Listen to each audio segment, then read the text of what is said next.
Okay, next up, we will bring you an episode from the Quiz Kids. It was a radio and TV series in the 40s and 50s. It was created by an advertising man right here in Chicago, Louis G. Cowan, and the show was originally sponsored by Alka-Seltzer. So there would be 5 kids on the show every week, and only the top 3 would advance to the next show. And there was an age limit to the show, so it was 16 years of age. Our episode tonight is featuring a special guest, actress Vanessa Brown, who when she was a little bit younger was actually a quiz kid herself. She was very bright, an IQ of 165. She was fluent in several languages, and she started off her acting career at the age of 13 on Broadway in the play The Watch on the Rhine. When she graduated from Quiz Kids, she went to college and Hollywood, where she made many films, and some of them that you might remember would be The Ghost and Mrs. Muir, The Late George Apley, and The Heiress. So let's meet the Quiz Kids with special guest Vanessa Brown.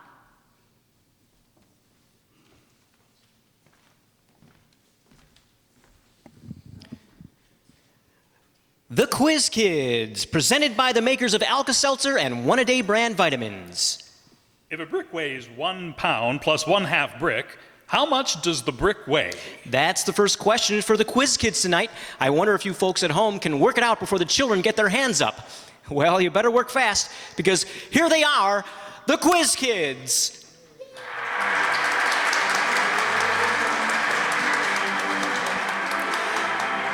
In addition to a lot of tricky questions, like the one you've just heard, we have a special guest from Hollywood on our show tonight. And here's our teacher to tell you all about it, the chief quizzer himself, Joe Kelly.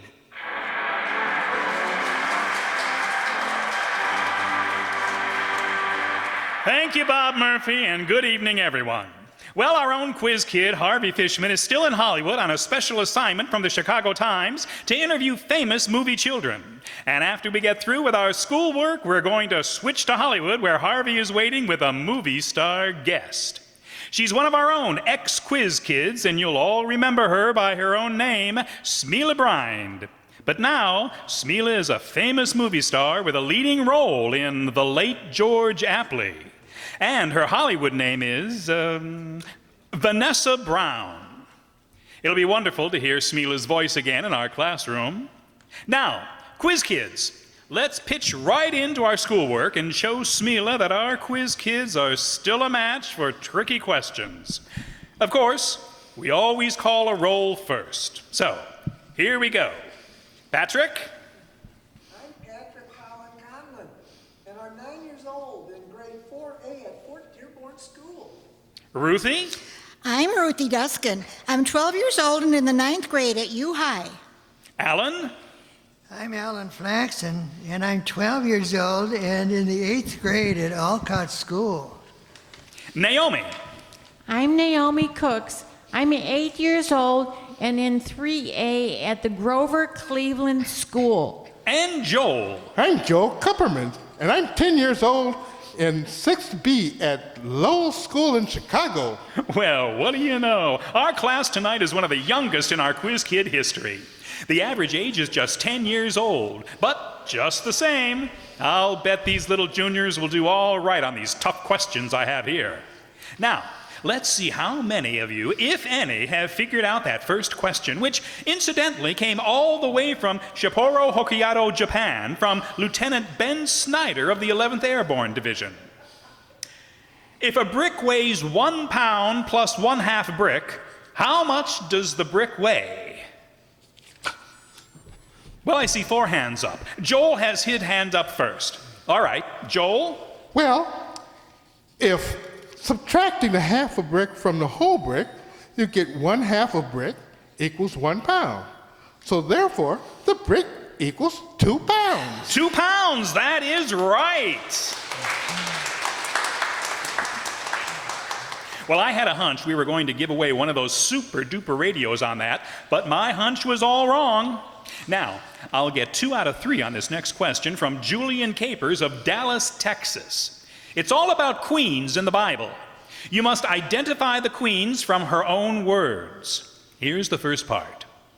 And she said unto Ahab, Dost thou now govern the kingdom of Israel?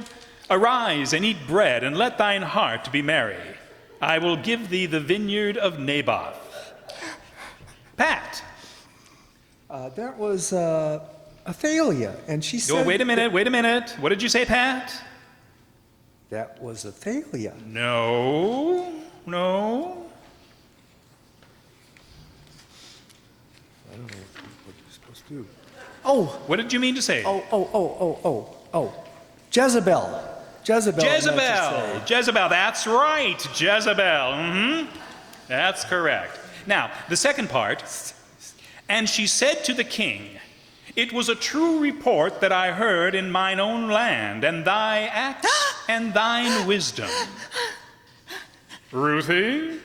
The Queen of Sheba who came to visit King Solomon. That's right, the Queen of Sheba. And here's the last part. And she answered, If it seemed good unto the king, let the king and Hanan come this day unto the banquet that I have prepared for him. Naomi? Esther. Queen Esther, that's right. Nice going, kids.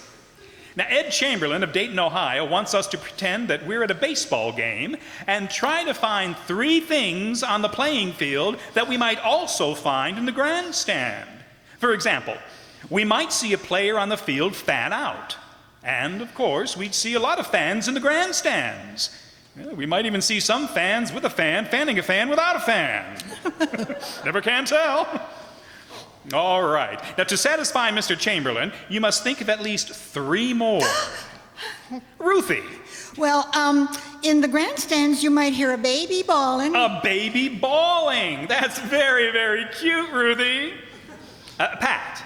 Well, there's a pop fly, I believe, and there'd be a pop in the grandstand, There too. certainly would be a pop in the grandstands, and a mom would probably be there, too. All right. Alan. If there were any rich fans, you might find a diamond up there. There's also one on the baseball field. That's also very good, Alan. Joel. Well, the picture has a lot of curves, and there's plenty in the grandstand. And how, Joel? And how? Ruthie, I think you just thought of another one. Yes, I did. All right, Ruthie. Well, if somebody was hungry and hadn't finished eating their lunch, they might be eating from a plate. Eating from a plate. Yes, sir. Well, say, all those were fine, kids, and that was a lot of fun. Now, here's a good chemistry question from David Sursa of Muncie, Indiana. The objects in the following groups have a chemical element common to the entire group. You name the element that they have in common. 2 out of 3 on this one. Now, here's the first group. A diamond ring, a lump of coal, and a piece of pencil lead. Ruthie. Carbon.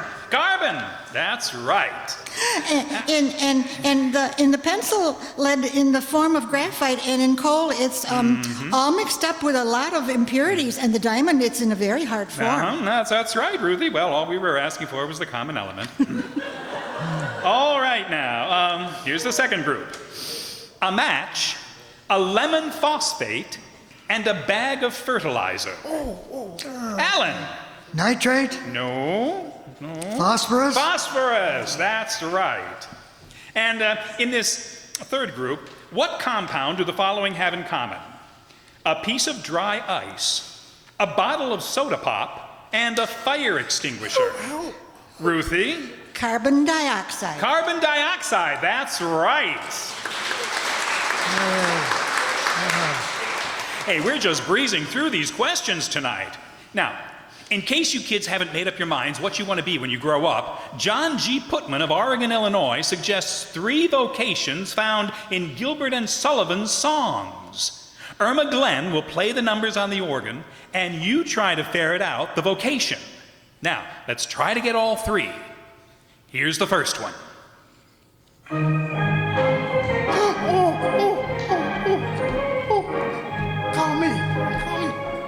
Joel?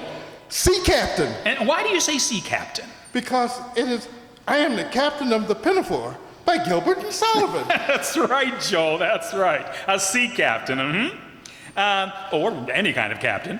Now, let's listen to the next one.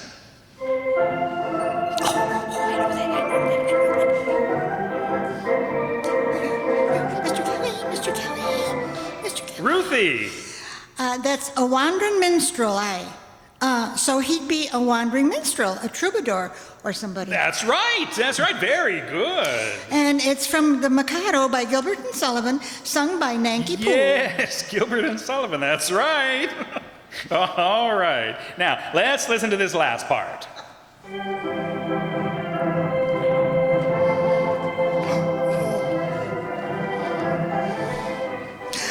Ruthie again. For I'm a pirate king from Pirates of Penzance. Well, is that really the name of the selection? Better far to live and die. Oh, better far to live and die. That's right. Very good, Ruthie. Now, for our vitamin question, as presented by Mr. Murphy. How can I find out if one-a-day multiple vitamins can help me feel better? And the answer, also presented by Mr. Murphy. Try this easy home vitamin test. Ask your druggist for the 60 capsule package of one-a-day brand multiple vitamin capsules. It will only cost $2 and it will last you 60 days. You take one capsule each day for 60 days and then you check. Do you feel better as far as your nerves, digestion, and vital energy are concerned? Do your friends tell you, you look better? Well then, the logical answer for you is keep right on taking one-a-day brand multiples. However, if you do not honestly feel that one-a-day brand vitamins have benefited you, we do not want you to pay for them. Take the empty package back to your druggist and he will return your money. Start this convincing home vitamin test in your home today. Remember, the brand you want is one-a-day. Now let's have some more schoolwork, Mr. Kelly. Coming right up, Robert.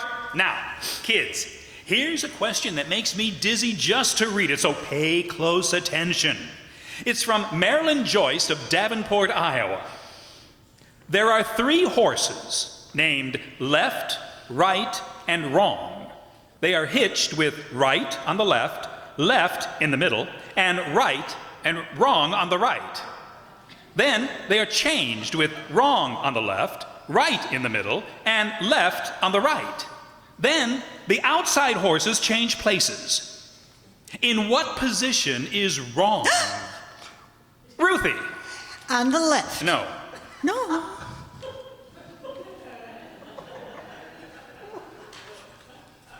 Because you said that wrong was changed to the right. Well, that's right, but no, wait a minute. And so he changed places with the other outside horse, who must be on the left. Then he would be on the left. Well, now let's wait and see. Now Joel has his hand up. Wasn't he in the center? What are you asking me? I'm telling you. Look, I told you this made me dizzy just to read about it, kids. Pat. Well, I'll take a guess. Since 2 of them are already guessed, I'll say on the right. Well, you could be wrong. I mean, Alan. I think he was definitely the center. No. Wrong is on the right.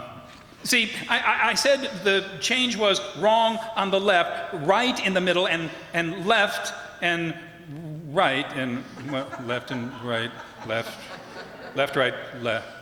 Well, I'm getting all mixed up here myself. But the correct answer is wrong, yes, wrong is on right. Next question. We have a miss here, by the way. The class missed that question, so that means that Marilyn Jost of Davenport, Iowa gets the big zenith from our makers of Alka-Seltzer. It's a $200 radio phonograph combination with 2 FM bands and featuring a sensational new way to play records with the Cobra Tone Arm. Why don't you mail a question to Quiz Kids Chicago, friends? If the kids miss your question, then you get one of those big radio phonograph sets. And if we use your question on the show and the children answer it correctly, you get a new Zenith Standard and Shortwave Clipper Portable. Now, back to the questions. There are many commodities that are still unable to buy. But Lulu Livingston in Pinson, Alabama, asks you what commodities or articles did these characters in mythology really need and never get? What about Icarus? What did he need most? Pat? Well, he needed some discipline to stay down with his father when he got away and went up to the sun. And also, he should have had stronger wings. Well, I think we can get all the discipline that we need these days. All right, Joel. He needed an airplane. An airplane. Well, that would come in very handy, wouldn't it? Ruthie. He needed better wax on his wings. No, that's not true either, because the wax would melt even if it was good. I think I agree with the person who said better wings. Better wings?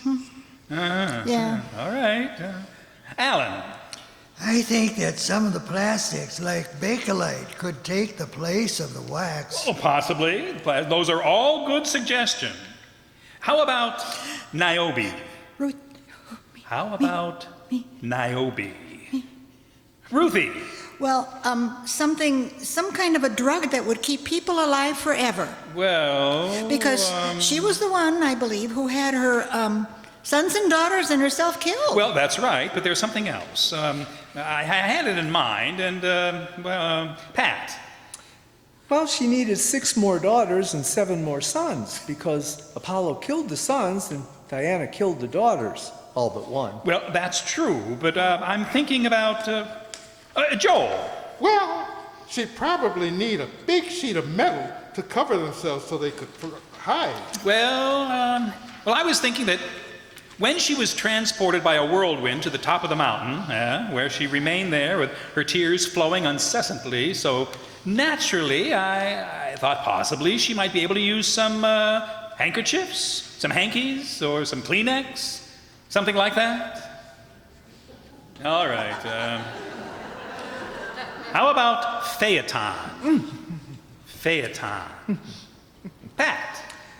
Well, he had to be a good driver because he drove the chariot of the sun. Yes, he did. And also, he might need a stronger whip. A stronger whip. And reins for the horses. Yes, stronger reins. Yeah. Ruthie. Well, he needed some kind of a thing that would keep him up in the air because, maybe wings or maybe some kind of a lifting thing like a balloon or something. Because when he fell from the chariot, he sure needed something. He certainly did, you bet. Joel. Well, he needed a good road under him, a long road under him. Well, so far so good. However, you kids missed one part of that question. And that means that Lulu Livingston of Pinson, Alabama, who sent in the question, gets the big $200 Zenith radio phonograph set. Oh, wow. Now, since we're cutting in our roving quiz kid, Harvey Fishman, from Hollywood again tonight, let's show how well you quiz kids here in the classroom know your movie stars. Mrs. Esther Norman of Moline, Illinois, wants you to imagine that you are approaching a movie set and you overhear the following stars speaking. What typical or characteristic expressions might you hear? First star that you hear speaking is Katharine Hepburn. Ruthie. Oh, really, I am? That's all right, Ruthie. How about Judy Canova? What might she say? Alan? Well, it was back at some sort of junction, but she talked like a farmer. How did she talk? How would she, can you remember how she would, I can't imitate her. Anybody? Any of you other children? How about you, Naomi? Well, I think I can, but I don't know what she says, so I couldn't imitate her. Well, she might say anything. Some little expression, if you listen to her on the radio, that you might recall, that you might possibly, that might be able to say is just like she would say it. Can you, well, how would she say, it's a nice day, or something like that? How have you been? Or what's cooking? Or something like that. How would she say, what's cooking? Well, let's see. Alan has his hand up. Well, Pedro would come in and say, Buenos noches, señorita. And she would say, Buenas noches to you too, Pedro. That's all right. Very good. You know, all right, Naomi. Well, I could imitate Pedro, but I don't know about... Oh, you can imitate Pedro. Oh, fine. Let's hear you imitate him. Pardon me, señorita, for speaking in your face.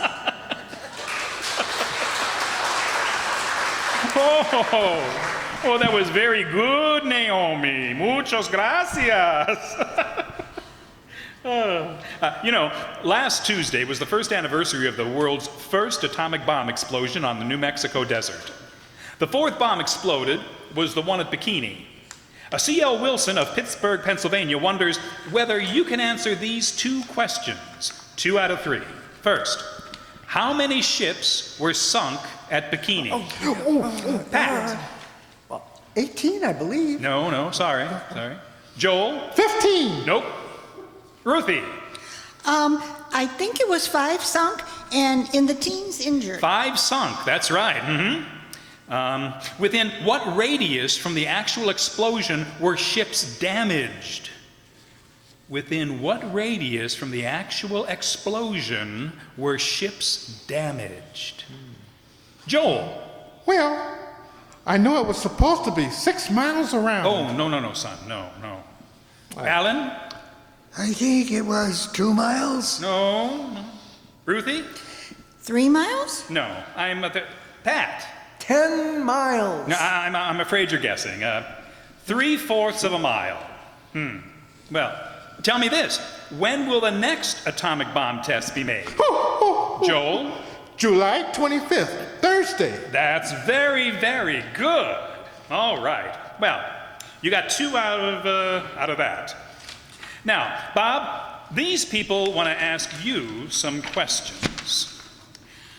I was very interested in that home vitamin you mentioned, Mr. Murphy, but I'd like to know which vitamins I get in one-a-day brand multiple capsules. You get 8 different vitamins in one capsule. Vitamin A, vitamin B1, B2, B6, vitamin C, vitamin D, and 2 additional vitamins of the B complex. 8 different vitamins in one capsule. You, sir, you have a question? Yes, how do you know that any of us needs extra vitamins? That's a fair question. Here's the answer. In government surveys, it has been proven that 3 out of 4 American working people do not get enough vitamins to encourage the highest level of health.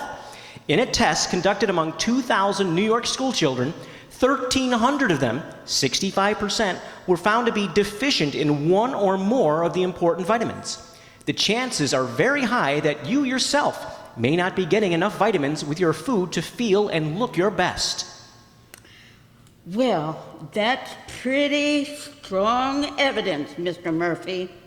Would you review that home vitamin list for us again? Gladly. You ask your druggist for the $2 package of one-a-day brand multiple vitamin capsules. Take 1 capsule each day for 60 days. Then, if you don't feel that you have been benefited by one-a-day brand, return the empty package to your druggist and he'll refund your money. Start this home vitamin test right away. And remember, the brand you want is one-a-day. Well, now, Joe, are you ready to switch to Hollywood for Harvey and Vanessa Brown? Oh, no, Bob, we're not quite through with our question list. Pretty soon, though. Let's show Harvey and our charming guest how well you can do with this one, quiz kids. This question is from the Ballantines, who just returned from 18 months overseas with the USO unit. They're here in our studio to provide the music with their own question, and believe me, their harmonica playing is a treat for the ears. Bob Ballantyne will play a chromatic harmonica, and his wife Agnes will provide accommodations on a huge harmonica about a yard long. Now, you kids are to imagine that you're attending a jam session of classic composers, and they all do an arrangement of whispering, which, as you remember, goes like this.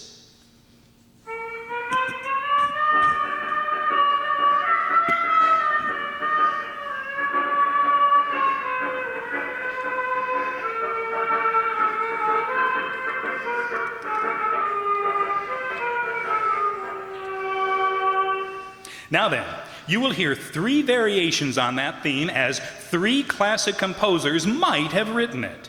You are to name the composer. All right, Valentines, let's have the first one.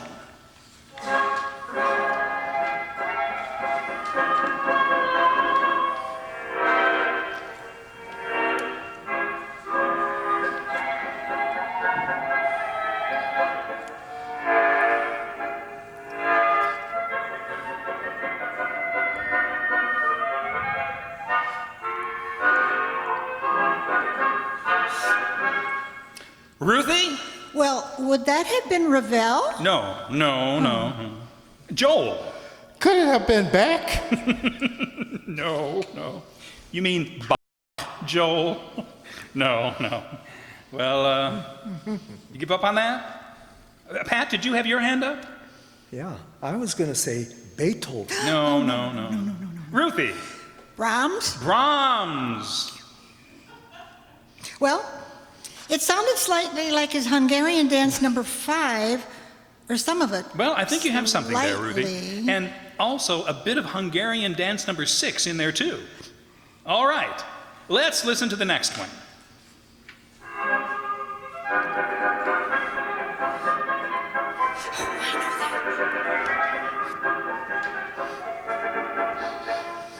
Joel? I picked Sousa. Ruthie? I think that was Schubert's March Militaire. That's just what it was. That's right, Franz Schubert. And here's the last one.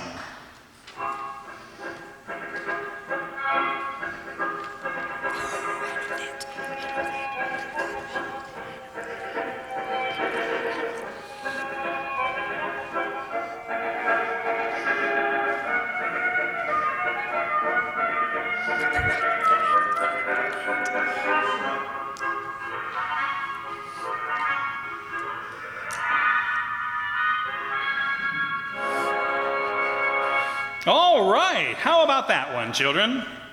Ruthie? Maybe that was Ravel. That's just who it was, Ravel. Very, very good. Yes, sir, that was Ravel. Oh, and there's the bell, quiz kids. That means you don't have another thing to worry about. The questions are over, and I might add, you did a mighty good job for a 10-year-old class. And now we all climb up on radio's magic carpet and whisk away across country to Hollywood, where Harvey Fishman is awaiting to interview our special guest in Movieland. She is the charming young starlet Vanessa Brown. You'll all see her soon playing the role of Agnes Willing in the movie production of The Late George Apley. But you Quiz Kids fans remember her on our own program many times when she was just our little girl quiz kid named Smeela Brind. And my goodness, how time has passed. Smeela's grown up into a lovely young lady who marries George Apley's son in the picture. We're all aboard, Harvey, and in just about 5 seconds, we'll be right there with you in Hollywood. Thanks, Mr. Kelly. Hello again. Well, it looks like this is a family reunion on the Quiz Kids. As you know, an old member of our gang has really made it good here, and movie folks are expecting great things from her. Gee, I wonder if she still remembers how to introduce herself as a quiz kid. Why, certainly. My name is Vanessa Brown. I'm a junior at UCLA. I'm 16 years plus. Gosh, you look good. Oh, thank you, Harvey. So do you. How you've grown. Oh, bread and butter. Yeah, let's do it one at a time. How about you, Vanessa? What's happened to you since you left Broadway and the Quiz Kids? Oh, well, we were lured to Hollywood with a contract. And you've been in a bunch of pictures, I know, because I've enjoyed them all. Oh, I hope you enjoyed them as much as I enjoyed making them. Well, what's the nicest thing that's happened to you since you came out here? A Christmas present. A Christmas present? Yes. Mr. Darrell Zanuck signed me to a contract last Christmas Eve. Oh boy, I bet you had a Merry Christmas. A merry year, too. Why, I'm on the second picture for 20th Century Fox already. Oh, it's been wonderful. Of all the fine directors we have on the lot, I've had 2 of the very best. Oh, well, who are you working with right now? J.L. Mankiewicz. He's so... Well, Uncle Joe is wonderful. He sounds wonderful. Well, as long as you're plugging your picture, the late George Apley, you might as well tell us the producer's name. Oh, another grand person, Fred Kolkmar. Good enough. Hey, any other excitement? Oh, yes, I've done radio work. Why, sure. I heard you as Bernadette on Easter Sunday, Vanessa. You mind if I call you Van for short? Of course not. Oh, Van. Oh, come on. Is that any way for a newspaper man to act? Yeah, confidentially, Harv. What's the latest on the Hollywood beat? Oh, hard work. I've been kissed by Mary Pickford. Oh, were you Pickford, Harvey? How did you like it? Oh, it was swell, especially the swimming pool. Even though I came out a drip. I could say something. Yeah. Yeah. Isn't it about time for us to say goodnight? Yes, Harvey, it is. Okay, you say it first, with a little help from William Shakespeare. Good night. Good night. Parting is such sweet sorrow that I shall say good night till it be morrow. Sleep well upon thine eyes, peace in thy breast. Would I were sleep and peace so sweet to rest. Good night, Mr. Kelly. Good night until next week, Mr. Kelly. Well, thank you, Harvey and Vanessa Brown, for getting together on a swell interview. Now, Harvey, we're looking forward to having you back in school soon, so we're also looking forward to your series of articles on Hollywood movie children, which begins in the Chicago Times next Wednesday. Oh, now, Joe, you aren't forgetting by any chance the report cards on tonight's Quiz Kids, are you? Oh, well, Bob, I nearly did. I got so interested in Harvey's interview, I almost skipped right past the business of the scores. The judges were working while the rest of us were in Hollywood, and they say that as an entire class, you Quiz Kids missed 2 questions tonight. Ruthie was first, Joel was second, and Alan third.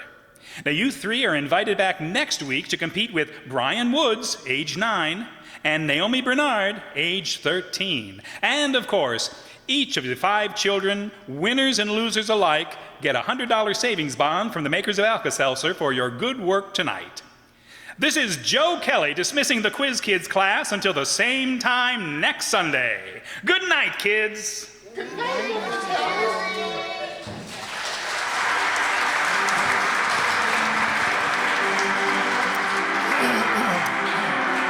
And listen to the Quiz Kids every Sunday night.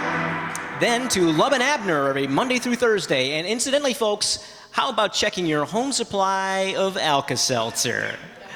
Alka-Seltzer can be so helpful so often in your family circle, you don't ever want to be without it. It's a wise idea to buy 2 packages instead of 1. Have the extra package handy to tuck in your suitcase or your car when you take a trip.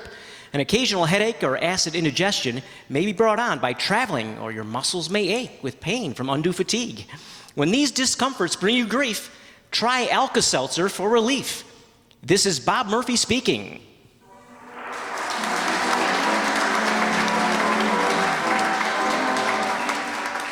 This is ABC, the American Broadcasting Company.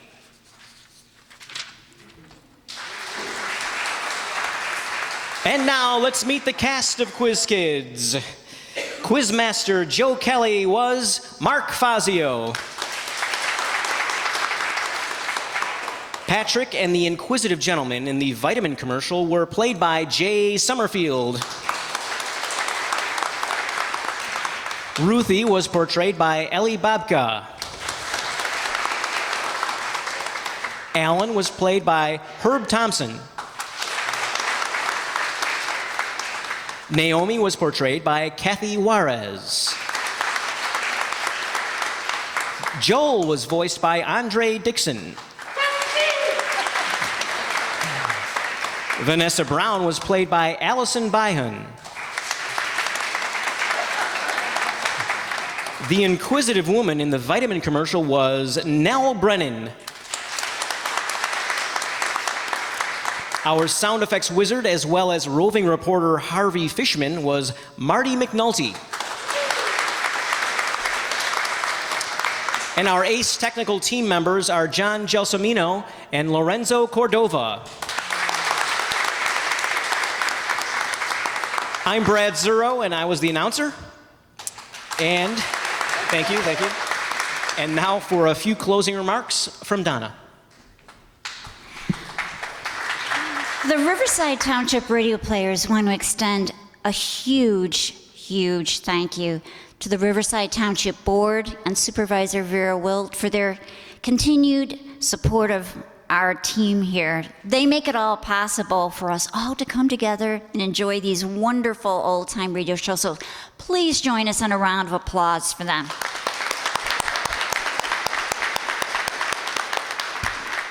The players want to extend a very special thank you to Ellie Babka for everything she does for us. I mean, she's our liaison to the township, the community, the local library. She's transcribed countless scripts and so many other things. So thank you, Ellie.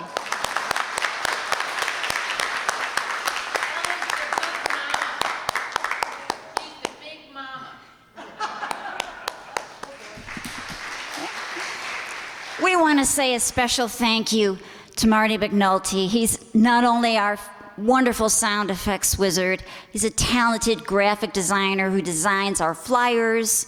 He's also our webmaster for our website. So thank you so much, Marty, for everything. And a very special thank you to Andre Dixon. He's our YouTube webmaster.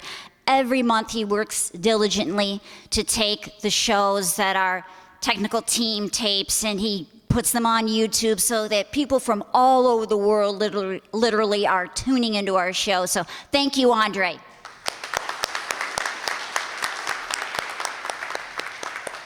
Now, next month's director will be Jacob Pelka. Now, he was not able to be with us here tonight, but he sent me something. Greetings to you that he would like me to share. So it goes like this. Jacob sent along the following notes for me to read. Since he couldn't be here tonight, he'll be directing next month's show. Greetings to all of you beautiful old-time radio enthusiasts. This is Jacob Pelka coming to you live through the voice of Donna. Hopefully, she's doing her best impression of me. I hope you enjoyed tonight's show. I know I did. Weren't they great? Give them another round of applause. Thank you, Jacob. I have the privilege of directing the May shows. Our final shows for the 2021-22 season. We'll be sending all you wonderful people off into the summer with 2 comedies. First, an episode of Fibber, McGee and Molly from 1941, where Fibber gets stuck in fresh pavement. And then an episode of Our Miss Brooks from 1950, where the entire Madison high school gang prepares for the arrival of a hurricane. Well, that's what we're serving up fresh in May. So don't forget to mark your calendars for Friday, May 20th for an evening of laughs with the Riverside Township radio players. We'll see you all real soon. And don't forget, we'll be coming to you on the third Friday of May. So mark your calendars for the third Friday because the fourth Friday is the Memorial Day holiday weekend. So once again, we thank you so much for coming out on this awful rainy night to join us. It means so much to us. And please That's have the 20th, by the way. The 20th. Oh, May 20th. May 20th. So thank you so much again, and we hope you have a wonderful weekend. And please travel home safely, and we hope to see you back in May. Thank you. And just one more thing. We do have a show, and this is for our cast too. May 11th on a Wednesday, the Riverside Township radio players will be appearing in Berwyn at the PAV YMCA at noon. It's a special program featuring us as entertainment. It's jointly sponsored by the Berwyn Public Library and the PAV Y. So that's at noon on May 11th, and the PAV Y is at 29th Street and Oak Park Avenue, I believe. And we will be doing... We'll be doing the May show is what we'll be doing. So if you want to hear it twice, come and hear our rehearsal on the 11th. Okay, thank you so much for being here. Thank you.